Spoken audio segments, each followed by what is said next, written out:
Et bonjour à tous et bienvenue dans cette nouvelle vidéo. Tout d'abord, je vous souhaite à tous de passer un bon lundi de Pâques en espérant que votre chasse aux œufs et au chocolat se soit bien passée. Aujourd'hui, vous l'aurez compris, on va s'attarder sur une chasse bien différente, celle de la chasse au trésor, en espérant pouvoir vous proposer 10 nouvelles cartes qui ont explosé en prix durant ce mois de mars, partie 2 de qualité.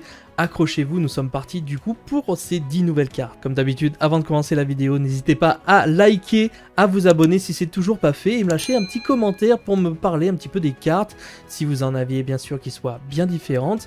Et je vous encourage également à aller jeter un œil aux shorts que j'ai fait. Il y a des petites exclusivités à l'intérieur de ce concept de petites vidéos. Les amis, la toute première carte de ce top 10, c'est le vent d'argent, le suprême, donc un L noir, une synchro qui fait partie des airs nostalgiques de Yu-Gi-Oh! Il s'agit d'une synchro de 1800 points d'attaque bête ailée, comme l'archétype L noir bien entendu. Elle a reçu une belle hausse de prix ces derniers temps puisque le format Edison devient de plus en plus célèbre et de plus en plus convoité. Les gens essayent de faire des decks qu'ils affectionnent depuis très longtemps. L noir fait partie d'un des top decks du format Edison, il est donc normal d'essayer de retrouver au mieux cette petite synchro. Ce qui fait qu'elle a monté en prix, c'est sa disponibilité puisqu'elle est éditée qu'en 2 éditions, donc LC5D plus DP11, donc très rare à retrouver et bien sûr les gens se l'arrachent, ce qui fait sa petite hausse de prix. En termes de hausse de prix, on était sur une carte qui était vendue à 9 € pièce d'ordinaire et qui aujourd'hui se vend à quasiment 20 € pièce. Donc à l'image de l'Amaryllis Phoenix qui est également explosé en prix de par le format Edison, vous pouvez retrouver le vent d'argent suprême à 20 € déjà pour celles et ceux qui souhaitent se la procurer. N'hésitez pas, sinon, eh bien, c'est vrai que ça fait un peu cher pour une petite synchro de format Edison.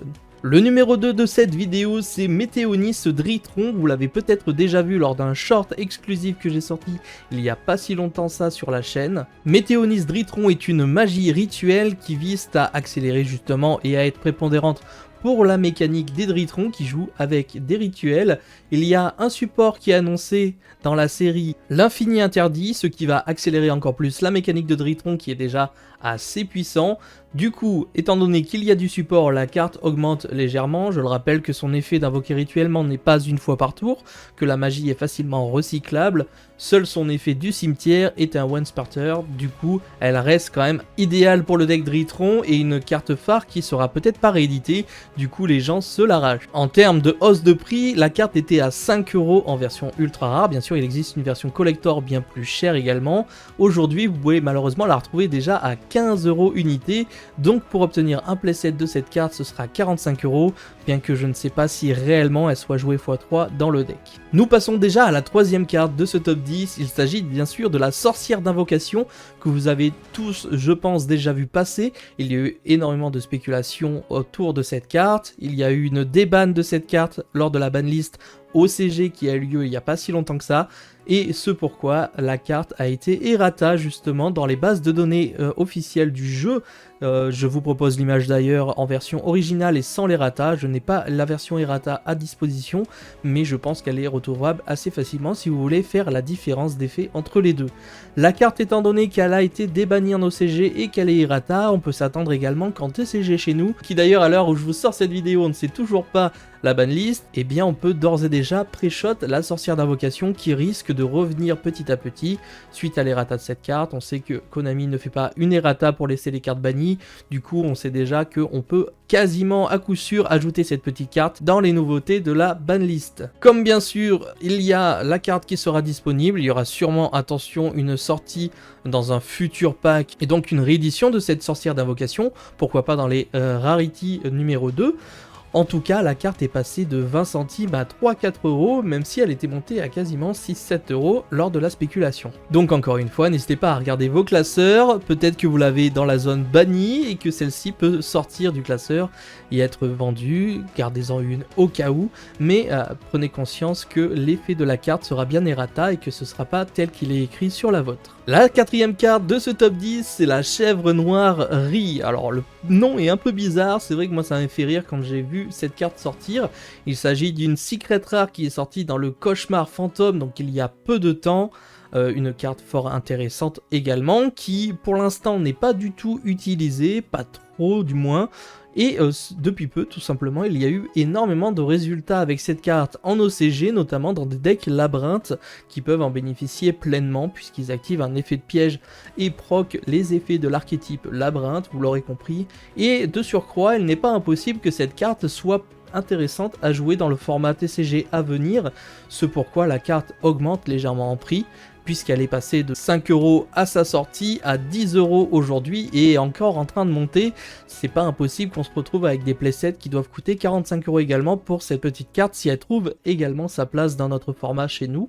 Je le rappelle qu'ici on va déclarer un nom de carte monstre et ce tour aucun joueur ne peut invoquer spécialement de monstre de ce nom d'origine sauf depuis le cimetière. Vous pouvez bannir cette carte depuis le cimetière puis déclarer un nom de carte monstre ce tour et ça fait exactement la même chose.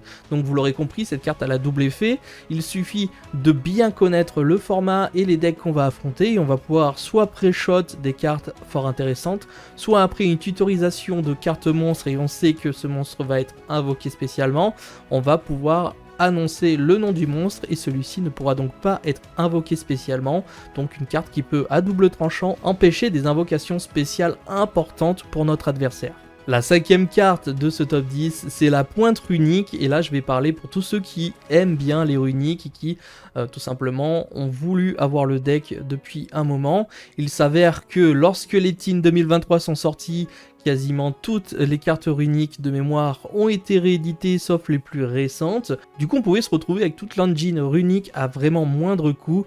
Pour vous dire, la pointe runique était à seulement 2 € et aujourd'hui malheureusement elle a monté en prix et est passée à 7-8 € la carte pour cette magie rapide secret qui, je le rappelle, a deux effets. On va pouvoir ajouter une carte runique depuis notre deck à notre main et généralement on va essayer d'aller chercher le terrain et si on a déjà le terrain bien sûr une des magies runiques les plus intéressantes. Et autre effet qu'a toutes les magies runiques, on va pouvoir invoquer un monstre fusion runique depuis notre extra deck et celui-ci va pouvoir effectivement lui aussi pouvoir tutoriser une carte runique, on le sait, ou je crois que c'est un terrain, je sais plus exactement. Bref, il s'avère que l'archétype runique est en train de revenir un petit peu, on voit des versions avec des Horus, avec des Bestiales, avec plein de petites choses, elle est splatchable avec quasiment tout et n'importe quoi, c'est plutôt aussi avec des decks stun que nous sommes en train de voir. Petite dédicace à Barcode qui a d'ailleurs joué le deck stun pour voir un petit peu de quoi il en découlait en stream. Personnellement il est assez effrayant, pas l'air ultra intéressant à jouer et c'est surtout je pense quelque chose que j'espère on ne verra pas trop non plus sur les tables parce que pour moi l'archétype runique mérite un meilleur sort que d'être associé à des cartes stun. Bref, vous l'aurez compris, une petite hausse de prix pour la pointe runique, ce n'est pas la seule qui a augmenté en prix, il y a également la fontaine bien entendu, et les petites cartes particulières qui n'ont pas été rééditées depuis. Donc encore une fois, si vous avez récupéré ces petites secrets de Teen et que vous n'avez pas voulu les vendre parce qu'elles étaient pas chères à l'époque, aujourd'hui faites attention, puisque au final, ça vaut quand même un petit billet. Garura, elle de la vie retentissante, sera notre 6e carte pour ce top 10, une des fusions les plus appréciées, notamment par rapport à une cible pour super polymérisation. Je rappelle que tous ceux qui jouent super polymérisation en ce moment jouent obligatoirement Garura et le Bout Dragon qui sont vraiment des cibles vraiment ultra génériques pour pouvoir défoncer un petit peu les boards adverses. Ici il nous faudra deux monstres du même type et attributs mais de noms différents. De mémoire, quand la carte est sortie de l'extension POT, la carte était vraiment pas du tout intéressante ou on n'avait pas trouvé son utilisation puisqu'elle était à 4-5 € même pas. Nous avons fini par trouver son utilisation majeure qui est une target à Superpo et il y a bien d'autres choses. Du coup la carte était déjà montée en prix, elle avait énormément redescendu notamment suite à la réédition de mémoire des Teens et depuis elle stagnait autour des 8 €, donc une carte fusion assez abordable. Aujourd'hui on ne sait pas ce qui se passe, j'ai l'impression que tous les extra decks jouent Garura, il y a également des pré-shots pour des futurs archétypes, du coup Garura a tout simplement plus que doublé en prix puisque aujourd'hui on parle d'une carte à 19-20 € pièce, donc une fusion encore une fois qui a bien monté en prix. Je le rappelle, non seulement elle permet de faire un double dégât en battle phase lorsqu'on attaque directement, mais également surtout et surtout pour ça, dès qu'elle touche le cimetière nous permet de piocher une carte, donc c'est vraiment un monstre très intéressant qui nous permet également à d'autres moments de pouvoir faire une synchro parce qu'elle est niveau 6 et que certaines decklists jouent des synthoniseurs niveau 1, 2 ou 3 même, et donc va pouvoir faire des synchros assez intéressantes avec cette carte. Le numéro 7 est nul autre que le poupée truqué au bras ciseaux, une très vieille carte qui de mémoire est sortie dans Chasseur de Numéron, si je dis pas de bêtises, c'est le fameux Numb.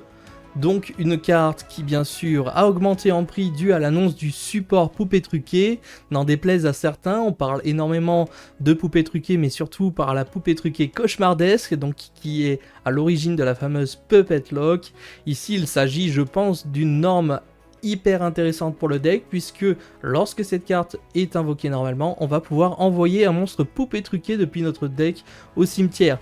Est-ce qu'il s'agira ni plus ni moins qu'une nouvelle alternative pour Branded de pouvoir faire une Puppet Lock si jamais la banne d'Albion est réalisée, même si je suis pas sûr que ce soit le cas, puisqu'il va falloir quand même trouver une alternative pour pouvoir réinvoquer cette poupée truquée du cimetière au terrain adverse, ou si tout simplement il s'agit d'un meilleur starter pour l'archétype poupée truquée qui aura justement un support une fois encore dans l'infini interdit et qui sera vraiment très intéressant.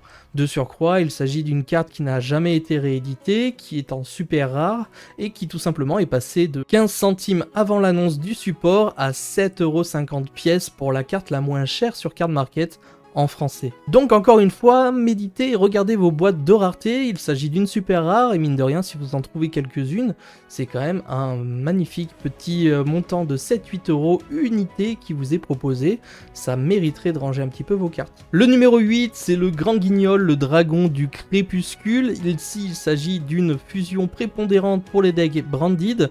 Je pense que tout le monde sait que Grand Guignol était une carte plus ou moins coûteuse, très intéressante, capable de faire énormément de choses. Pourquoi elle est omniprésente dans les extra decks Branded? C'est justement pour son effet d'envoyer un monstre lumière ou ténèbres de minimum niveau 6 depuis notre deck ou extra deck au cimetière. Donc c'est ce qu'on appelle cette fameuse Puppet Lock, puisque grâce à Grand Guignol, mais pas que lui, vous avez la possibilité d'envoyer cette poupée truquée cauchemardesque du deck au cimetière, ensuite faire le fameux Albion qui lui, en phase adverse, va permettre d'invoquer spécialement la poupée truquée cauchemardesque directement sur le terrain de notre adversaire. C'est ce qu'on appelle la fameuse Puppet Lock, et Grand Guignol, faut passer par lui la plupart du temps pour réaliser cette petite lock. Elle a un second effet également à ne pas négliger, lorsqu'il y a un effet de monstre activé de notre adversaire qui invoque spécialement, et bien on va pouvoir également chaîne le Grand Guignol qui va nous permettre d'invoquer soit un Dogmatika, soit un Despia depuis notre deck ou extra deck, et généralement on va invoquer le Luluwalilith de notre extra deck, je le rappelle, un synchro Despian assez fort qui lui aussi peut réaliser des petits effets pendant le tour adverse. Et au final, ce qui fait que cette carte est présente dans le top 8, c'est que tout simplement Branded étant un des meilleurs métacalls face à Snake Ace, et donc énormément de nouveaux joueurs Branded sont arrivés. La carte n'a jamais été rééditée. La seule fois où elle est sortie du coup c'était dans Hypernova Photon. La carte commence à dater un petit peu, elle a toujours été vers les 14-15 €. Cette fois-ci la carte est montée à 31 € pièce, il n'y en a déjà plus beaucoup sur le marché.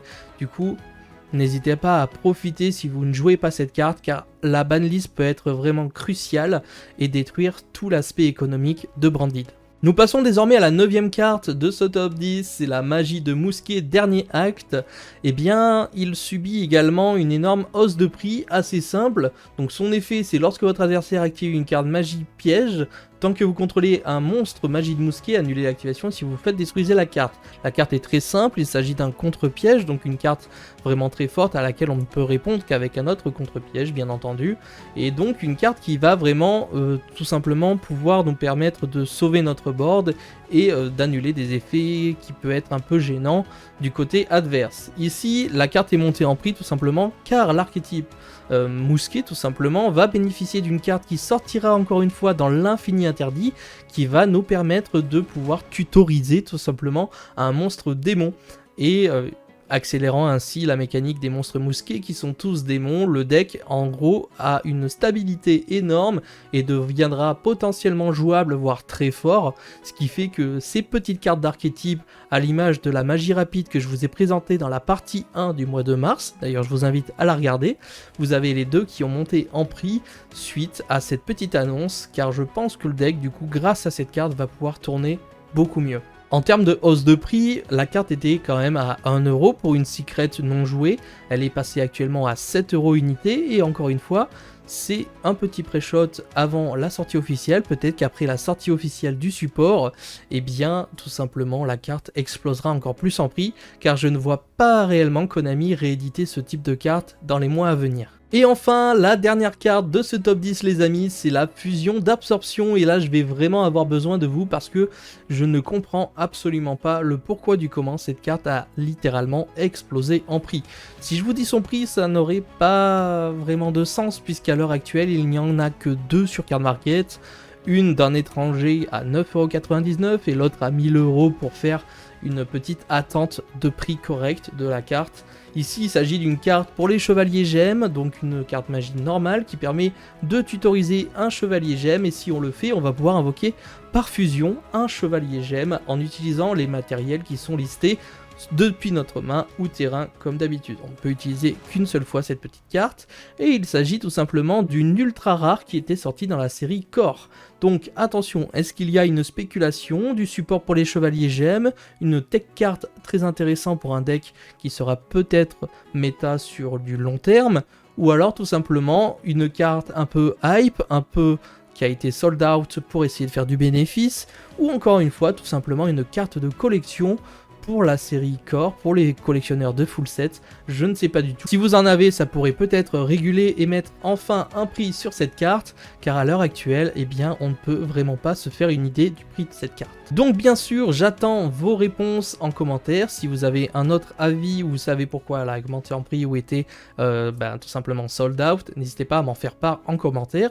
Si vous aviez une 11e, 12e carte à me proposer qui n'a pas été annoncée depuis un moment, pour ceux qui suivent vraiment tous mes shorts et toutes mes séries de vidéos des explosions de prix, n'hésitez pas à me faire part de vos avis et de ce que vous pouvez voir de votre côté. En attendant, j'attends vos retours comme d'habitude. Je vous remercie à tous d'être restés jusqu'au bout de cette vidéo. Il y en aura encore plein d'autres bien entendu, avec des petits concepts qui sont en train d'être écrits. Je devrais revenir petit à petit et j'espère également vous régaler. D'ici là, il y aura le CDF, j'espère vous y voir bien entendu. Et tout simplement, je vous donne rendez-vous pour une prochaine vidéo. C'était Yamiro. Ciao les potes!